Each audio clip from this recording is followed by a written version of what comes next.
எல்லாருக்கும் வணக்கம். நான் அனைத்து நண்பர்கள் முன்னேற்ற கழகத்தின் தலைவர் பேசுகிறேன். நம்ம கட்சி பார்த்தீங்கன்னா அஜித் நண்பர்கள் முன்னேற்ற கழகம் தான் ஃபஸ்ட்டு வச்சது. இப்போ அது மாற்றப்பட்டது. ஏன்னா தலைவர் ஒரு தடவை என்னோட பேரோ அதாவது என்ன சார்ந்த புகைப்படத்தோ எந்த விதமான அரசியலுக்கும் யூஸ் பண்ணக்கூடாதுன்னு சொல்லிட்டாரு. அதுலேருந்து அனைத்து நண்பர்கள் முன்னேற்ற கழகம் தான் அந்த கட்சி மாறப்பட்டது. அது மாதிரி எல்லாம் புரிஞ்சுங்க. என் தலைவனுக்காக ஆரம்பிக்கப்பட்ட கட்சி இது நம்ம கொடி அறிவிச்சாச்சு, கட்சி நேம் அறிவிச்சாச்சு. என் தலைவர் தலைவர் என்ற போஸ்டிங்காக நான் வெயிட் பண்ணியிருக்கேன். இது மனித கடவுள் அஜித்குமார், இவர் தான் தலைவர். நான் ஒரு தொண்டை, அவ்வளோதான்.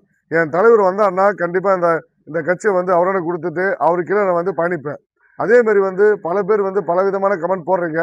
அதை பற்றி எனக்கு பிரச்சனை. ஒரே விஷயம் தான் சொல்கிறேன். தமிழ்நாட்டில் வந்தாலும் சாதிச்சு இன்னைக்கு தமிழ்நாட்டிலே தன்னுடைய குடும்பத்தையே, தன்னுடைய உழைப்பையும், தன்னுடைய உயிரும், தன்னுடைய உடம்பையும் தமிழ்நாட்டுக்கு கொடுத்த என் தலைவன். புரியுதா? இது இந்த இனம் அந்த இனம் நினைக்கக்கூடாது. மனித இனம், ஒரே இனம். யாருக்கு நல்ல உதவணும் ஒன்று இருக்கோ, என்ன ஒருத்த உதவ வந்தானா உதவத்தை மட்டும் பார்க்கணும். நல்லதை நல்லதை மட்டும் பாருங்க. அவன் அந்த கட்சி, அந்த ஊர், இந்த ஊர், அந்த ஜாதி, இந்த ஜாதி பாகுபாடு வச்சு வச்சு ஒரு இதுவும் பண்ண போறது கிடையாது. நீங்க எனக்கு நல்லா வருது, ஆனா அதெல்லாம் நான் பேச வரல. புரியுதுங்களா? நல்ல மனிதனா பாரு அப்படின்னு பார்த்தா உலகத்துல எல்லாமே எல்லா நல்லது மனிதன். நீ ஊரை விட்டு ஊரை போற, படிக்கிற, அங்கெல்லாம் பிடிச்சி தமிழ் எல்லாம் கொல்ல ஆரம்பிச்சானா அங்க இருக்கிறவங்க இங்க கொல்ல ஆரம்பிச்சு நாடு என்ன அவன் ரத்தங்களை தான் மாறும். ஏன்னா எதுவும் தெரியாம பேசக்கூடாது. புரியுதா?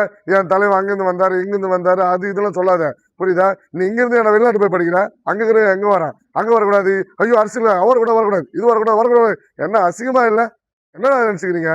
ஒரு ஒரு என் தலைவரை அறவழி என்னோட இடத்துல நான் பேனர் வச்சு தேங்காய் உடைக்கிறேன், கலப்பரை ஏற்றுறேன், அது என்னோட தெய்வமா வச்சு நினைச்சுக்கிறேன். இங்க பாரு, இறஞ்சி கிடக்கிற அஜித்குமாரோடைய ரசிகர்கள் ஒன்று சேர்ந்தா இந்த நாடே அலறி போடும். என்ன நினைச்சுக்கிறீங்க மனசுல? நான் என்ன இங்க பாரு, என்ன நீங்க கேட்கலாம். இருக்கிற அஜித் ஒரு ரசிகர் 8 கோடி மக்கள் இருக்காங்க. என்ன நீ சும்மா ஏதோ ஒன்று கமெண்ட் பண்ணிட்டு ஏதோ ஒன்று பேசலாம்னு நினைக்காது. என் தலைவன் வரமாட்டான்னு நினைக்காத. இங்க பாரு, என் தலைவனை என்ன சுஷ்டு பண்ணி என் தலைவனை நீங்க நட்பண்றதையும் சரி, கட்சியும் சரி, எல்லாத்தையும் சரி கழிச்சு விட்டுருக்கலாம். இங்க பாரு, நல்லவன் நினைச்சீங்க. குடும்பம்னு வந்தா நல்லா இருக்கு. குடும்பத்துக்கு ஏதோ ஒரு நாய் உள்ள போது கெடுக்கிறவே ஏதோ என் தலைவன் மனசு ஏதோ ஒன்று கெடுத்து கொடுக்குறாங்க. அதாவது தமிழ்நாட்டில் அதிகமான ரசிகர் மன்றம் வச்ச ஒரே தலைவன் மனித கடவுள் அஜித்குமார் தான். புரியுதா? என் தலைவனை யாரோ ஒருத்தர் உள்ள போது அன்னைக்கு துஷ்டு அடிச்சிருக்கீங்க. இன்னைக்கு என் தலைவன் தெளிவா இருக்கான். என் தலைவனை மாரி இன்னைக்கு பாரு, அன்னைக்கு மாரி என் தலைவன் இல்லை. இன்னைக்கு என் தலைவன் ஏன் என்ன பண்றான், ஏது பண்றான் எல்லாம் பாத்துக்கிறாரு. நீ உடனே எழுதி வச்சுக்க. 2029 டிசம்பர் 20ஆம் தேதி அவர் அனௌன்ஸ் பண்றாரு. 2031 கண்டிப்பா வருவாரு. இது எப்படி உங்களுக்கு தெரிஞ்சுன்னு கேட்கலாம். இங்க பாரு, அஜித்குமார் சார் நான் பார்த்ததில்லை, மனித கடவுளை பார்த்ததே கிடையாது. நான் உண்மையா ஓப்பனா சொல்றேன். அவர் சொல்லி கட்சி நான் ஆரம்பிக்கல. என்னுடைய முயற்சி. நான் என்னோட வீட்டுல நான் கும்பிட்றேன்டா. உங்களுக்கு என்னடா இருக்குது? உங்களுக்கு என்ன இருக்கு? என் வீட்டில் நான் கும்பிட்றேன், என் கம்மல் வச்சு கும்பிட்றேன், என் தலைவன் வரட்டுன்னு சொல்லிட்டு உங்களுக்கு என்ன டிஸ்டர்பா இருக்கா? விருப்பம் தான் பாரு, விருப்பம் தள்ளி விட்டு போயிடாரு. நீ தேவையில்லாத கமெண்ட் பண்ணிக்காத. இங்க பாரு, பயப்படுறீங்களா? என் தலைவன் மொத்த தமிழ்நாடு அலரும். எல்லா கட்சியும் என் தலைவன் கிட்ட போய் நிற்கும். பாக்குறீங்களா? நாளைக்கு ஒன்று அனௌன்ஸ் பண்ணிட்டோம். மொத்த தமிழ்நாடு அத்தனை கட்சியும் என் தலைவனை வீட்டில் போய் நிற்கும். என் தலைவன் வருவாரு. ஸ்டாலின் மாதிரி எப்படி இன்னைக்கு நான் பண்ற ஒரு மிகப்பெரிய ஏகத்துல நீ மிகப்பெரிய ஒரு கால் எடுத்து வச்சு நீ புடிசல் ஆயிருக்காங்களோ, அதே மேடம் அதே கொஞ்சம் ஒரு படி எடுத்து வச்சு முதலமைச்சர் ஆகிறதுக்கு வாகை சூடி அனுப்பிச்சு வைக்கல இந்த பாபா. அப்ப சரி, உங்களுக்கு நான் என்ன ஏதோ தனிமன தாக்குதல் பண்றீங்க. நைட் 1 மணி கால் பண்றீங்க, 2 மணி கால் பண்றீங்க, எதுக்கு வர வரைக்கும் திட்டுறீங்க? உங்களுக்கு வயிற்றுச்சலா ஏன் சொல்லி கேக்குறீங்க? எங்களுக்கு வயிற்றுச்சல் கிடையாது. என் தலைவன் வந்தா உங்களுக்கு தெரியும். இந்த நீட்டு என்ன இருக்கு தமிழ்நாட்டுல ஒன்று இருக்காது. என் தலைவன் தாண்டி ஒண்ணு எதுவும் உள்ள வர முடியாது. தமிழ்நாட்டு நீங்க நினைச்சு பாப்பீங்க. இங்க இருக்கிற அவல நிலைகள் ஆகட்டும், எதுவான் சரி எல்லாத்தையும் ஃபர்ஸ்ட் கிளாஸா பண்ணுவாரு. எழுதி வச்சுங்க என்னென்ன நடக்க போகுது. அஜித் நாம வாழ்க. இப்போ நம்ம பாலாபிஷேகம் பண்ண போறோம். தேங்காய் உடைச்சிட்டு பாலாபிஷேகம் பண்ணிட்டு அது பேர் என்னது, எந்த ஒரு மாவட்டம், 5 மாவட்டத்தை அறிவிக்க போறோம். அதே மாதிரி தயவுசெய்து சொல்றேன், செதஞ்சி கிடக்கிற அஜித் ரசிகர் எல்லாம் என் ஃபாலோவர்ஸ்குள்ள வாங்க.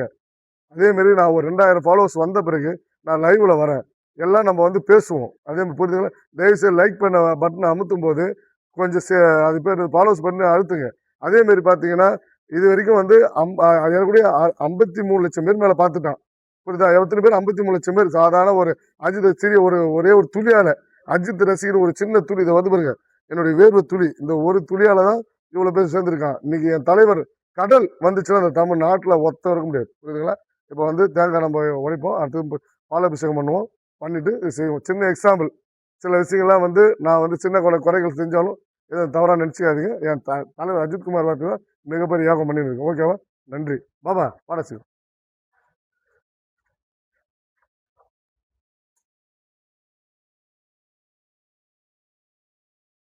வாழும் மனித கடவுள் அஜித்குமார் 2029 டிசம்பர் மாசத்துல அவர் கண்டிப்பா வந்து அரசியல் கட்சி அறிவிக்கணும். 2031 நல்லபடியாக அவர் அரசியல் வந்து முதலமைச்சர் என்ற ஒரு பதவிக்கு வந்து அமர்ந்து அரசாணை கட்டையில் அமரணும்.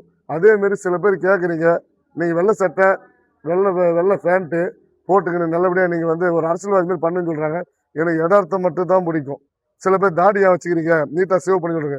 இந்த தாடி எதுக்கு வச்சுருக்கேன், வேளாங்கண்ணி கோயிலுக்கு மாலை போட்டு அங்கே போய் மொட்டை அடித்து தாடி எடுத்து முட்டி போட்டு எல்லாம் அங்கே வந்து நிவாரணம் பண்ண தலைவர் அஜித்குமார் அரசியல் வரத்துக்காக தான். அன்றைக்கி தெரியும் 2029 அடுத்த மாதம் 29 வேளாங்கண்ணி கோயிலுக்கு போய் முட்டி போட்டு மொட்டை அடிக்கணும். அப்போ மொத்தத்தையும் பார்ப்பீங்க. அதுக்காக தான் இந்த மிகப்பெரிய ஒரு யாகத்தை பண்ணியிருக்கேன். வாழும் மனித கடவுள் அஜித்குமார்.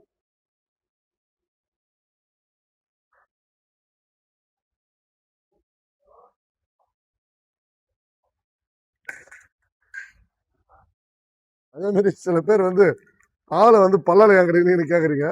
நான் ஒரு யதார்த்தமாக பண்ணிட்டேன், எதுவும் தவறாக நினைக்க வேண்டாம். வாழும் மனித கடவுள் அஜித்குமார்.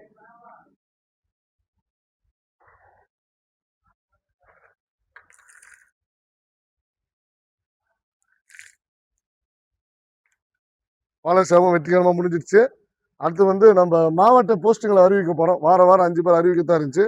மாவட்ட போஸ்டிங் அறிவிக்க போகிறோம். அதில் பார்த்தீங்கன்னா முதல் மாவட்டம் விழுப்புரம் மாவட்டம் ஏ பாரதிராஜன் விழுப்புரம் மாவட்டம், மிகப்பெரிய ஒரு திறமசாலி. முகமது ஷா திருநெல்வேலி மாவட்டம் 2வது. 3வது போதிராஜன் தஞ்சாவூர். 3வது 4வது ஞானசெல்வம் திருவள்ளூர் மாவட்டம். 5வது மகேந்திரன் மதுரை மாவட்டம். இவங்க 5 பேரும் இந்த வாரத்தில் அறிவிச்சிருக்காங்க. அடுத்த வாரம் 5 பேர் அறிவிப்போம். விருப்பம் உள்ளவங்க கமெண்ட் பண்ணுங்க, நாங்கள் கால் பண்ணி உங்களை பேசி என்னுடைய தலைவனுடைய அஜித் கட்சியில் இணைச்சு மிகப்பெரிய ஒரு அரசியல் மாற்றத்தை உருவாக்குவோம். நன்றி.